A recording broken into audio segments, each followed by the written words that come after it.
सुप्रभात।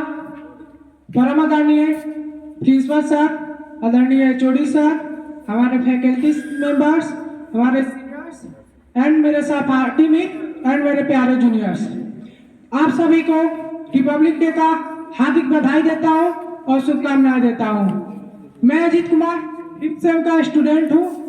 हमारे लहराते हुए तिरंगे को, जो देश की आन बान और शान है, इसको वंदन करते हुए और अभिनंदन करते हुए मैं अपनी बातों को शुरू करता हूं। लगभग 200 वर्षों की संघर्ष के बाद, कुर्बानियों की बात और लड़ाई के बाद हमें 1947 को आजादी तो मिल गई, लेकिन उस टाइम तक हम एक रिपब्लिक नहीं हुए थे। रिपब्लिक होने के लिए हमारे पास चाहिए होता है एक अपना ओन कॉन्स्टिट्यूशन। 2 वर्ष 3 मंथ 18 दिन के मेहनत के बाद वो कॉन्स्टिट्यूशन भी हमको मिल गई और 26 जनवरी 1950 को हम रिपब्लिक भी हो गए। डॉक्टर भीमराव अंबेडकर के अध्यक्षता में हमारा संविधान लिखा गया। तो आज हमको ये बात पे विचार करने की जरूरत है कि जिस बाबा साहेब ने हमको इतनी मेहनत के बाद एक इतना अच्छा और सफल संविधान दिया, क्या आज हम उनके सपनों का भारत बना पाए हैं, जिन्होंने दलित उत्थान और नारी उत्थान के लिए इतना संघर्ष किया? क्या आज हमारा समाज उस दिशा में उतना सफल हो पाया है जितना होना चाहिए? क्या महात्मा गांधी के सपनों को भारत बना पाए हैं, जिन्होंने देश को सत्य और अहिंसा का एक मोटिव दिया? आज भी हमारे देश में जिधर देखो उधर झूठ का बोलबाला है, जिधर देखो उधर हत्याएं हो रही है। तो हमको इस पे भी विचार करने की जरूरत है और अपने समाज को उस पे भी काम करने की जरूरत है, जिससे हमारा समाज और ज्यादा इम्प्रूव हो। क्या हम सावित्रीबाई फुले को सपनों का भारत बना पाए हैं, जिन्होंने नारी शिक्षा के लिए जीवन भर संघर्ष किया? आज भी हमारे सोसाइटी में गर्ल्स को उतनी डेडिकेशन के साथ शिक्षा नहीं दी जाती है जितना डेडिकेशन के साथ लड़कों को दिया जाता है। जब एजुकेशन एक बेसिक ह्यूमन नीड है, फिर भी उसको पूरा नहीं किया जाता है। क्या हम लोग राम मोहन राय को सपनों का भारत बना पाए हैं, जिन्होंने बाल विवाह पर इतना काम किया? आज भी हमारे सोसाइटी में जाइए, 15 साल 16 साल की बच्चियों तक का शादी होता है, 15 साल 18 साल के लड़कों तक का शादी होता है। जब इतने कम एज में किसी का शादी होगा तो हमारा समाज कैसे सशक्त समाज बनेगा? हमको इस पर भी विचार करने की जरूरत है। क्या हम लोग लाल बहादुर शास्त्री को सपनों को साकार कर पाए हैं, जिन्होंने जय जवान जय किसान जय विज्ञान का सपना देखा था?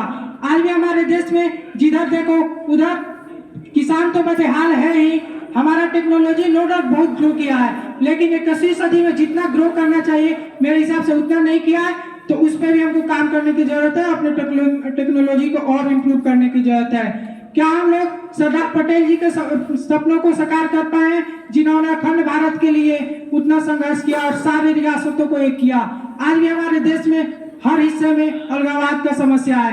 आप कश्मीर देख लीजिए, वहाँ पे अलगाववाद। आप पंजाब जाइए, वहाँ पे खालिस्तानी मूवमेंट। आप तमिलनाडु जाइए, वहाँ पे लिट्टो का संघर्ष।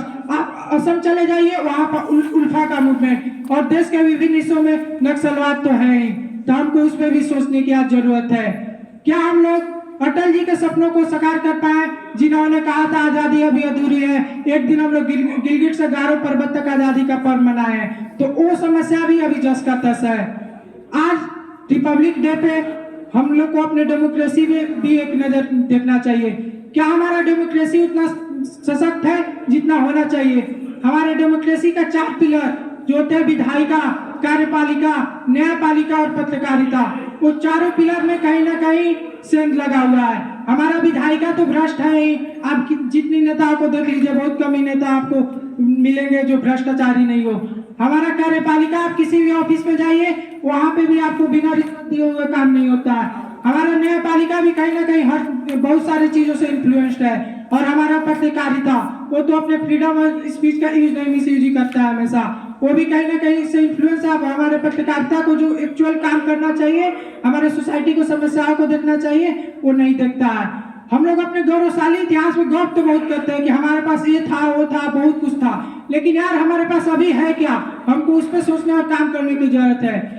आज मैं अपनी सारी भावनाओं को रिपब्लिक डे के अवसर पे एक पोएम के रूप में भाव व्यक्त किया, उसको मैं आपको लोग को सुनाना चाहूंगा।